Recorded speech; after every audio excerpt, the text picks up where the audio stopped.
Okay, so here's the amp that we're going to use. It's a Kenwood KAC 9105D or 9105D, and I took the cover off so you can see the terminals here. This is going to power the subwoofer, and I got this off of eBay also, so I'm really hoping it works. But we've got all the different cables down here. I got the cable connection kit from Crutchfield, and first of all, we got a ground wire. We've also got a battery cable wire that's going to, just a second, going to go to the battery, and on the other side of that, it's going to connect to here. This is going to be an inline fuse, and this is going to connect to the positive battery terminal. And then to make sure it sits on the floor right, I also got a piece of wood, because if you notice, the floor is uneven here with this vent. So I've got a piece of wood that I'm going to sit right here, and two legs of the amp will screw into here, and then I'm going to have Velcro. I'm just going to do Velcro right here on the carpet, and then put Velcro on the underside of this piece of wood, so it's removable, but it doesn't slide around very much. And thanks to the guys over at Lowe's, they're the ones who crimped on our terminals for us, because we couldn't do it. We used this tool, and it didn't work. It didn't work at all. It just destroyed the terminal. So they came up with something bigger and better, and we went out and bought the tool. It's just a little bit beefier, because this is some thick wire. So for the ground wire, we found a bolt that was right under here and near the center console. The ring terminal that was supplied with this ground wire was a little small, so we couldn't use it with the seat bolts. The seat bolts were too fat, and I know a lot of other people have used those as ground sources for this ground wire for the amplifier, but the bolts were too fat, so we used this bolt right here, and we sanded it down to get the bare metal to get a good contact before that. So this is the power wire that's going to go from the positive battery terminal through the firewall down in here, through a grommet in the firewall, into the passenger compartment. So what we're going to do is, I've got this end of the wire, there's a grommet right behind this fuse box, and if I take it off, you should be able to see it. Pop this.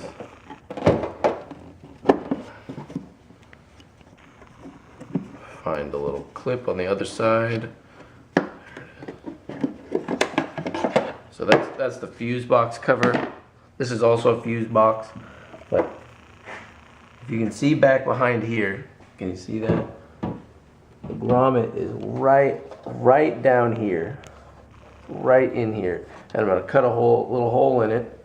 That's where all these lines run to, through there, and I'm going to cut a little hole in it. I'm going to put this through, and then what we're going to do at the other end, there's going to be an inline fuse terminal, which we've already seen, and it's going to be probably going to sit it on top of this fuse box or down in this cavity somewhere. But then there's another ring terminal that we'll have to affix to this positive battery terminal. Just like everything else is connected here. It's a little bit loose at the moment.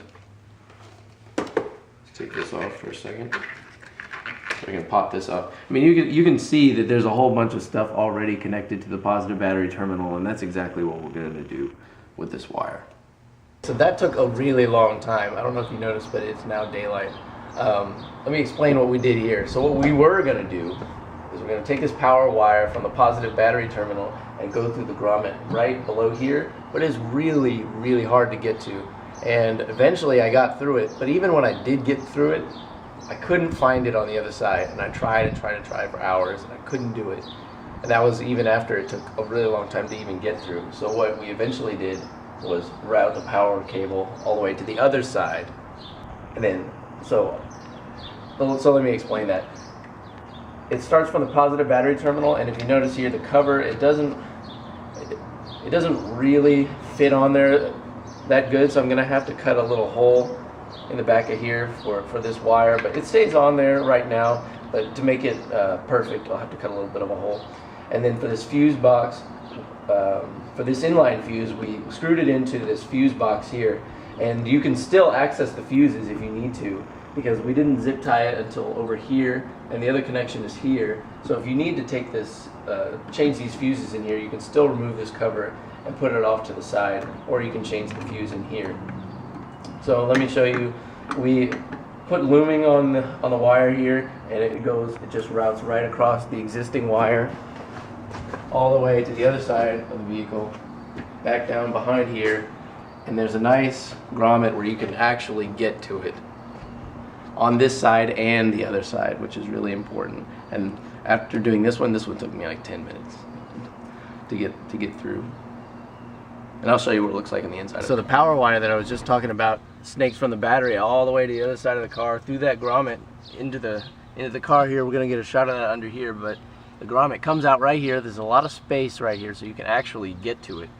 And so I routed it from that grommet.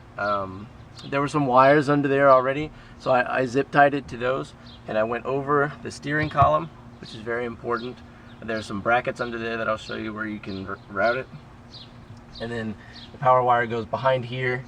You can see a little bit of it right here where it comes out from under here, and then back under the carpet here to these slits that are already here. And we already have all the other wires that are down here too that I think I've already explained. But so here, the blue one, here's the power wire, here's the ground wire, which is going to come out of this slit. There's a bolt right here that fits the ring terminal that was supplied in the kit really nicely. So that sits right here.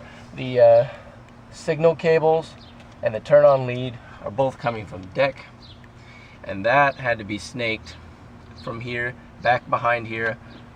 All this, if you remember, was taken off, and so it was snaked through here to get it away from the power wire along the edge of the doorway over there, and up through the carpet through here. So and this is the airbag sensor. I think it's the weight sensor that triggers the airbag, depending on what kind of a person you have sitting here in the passenger seat. That's what this cable is right here. So as you can see, my brother's taking a video here. What we're seeing here is it's coming out of the grommet that we showed earlier, and it's snaking up and over, and it's going to make its way along some already loomed wire over the steering column, which is important so it doesn't get all tangled up. And we really should put some more looming on there on the inside, because as you notice, it's going to be running over some metal brackets.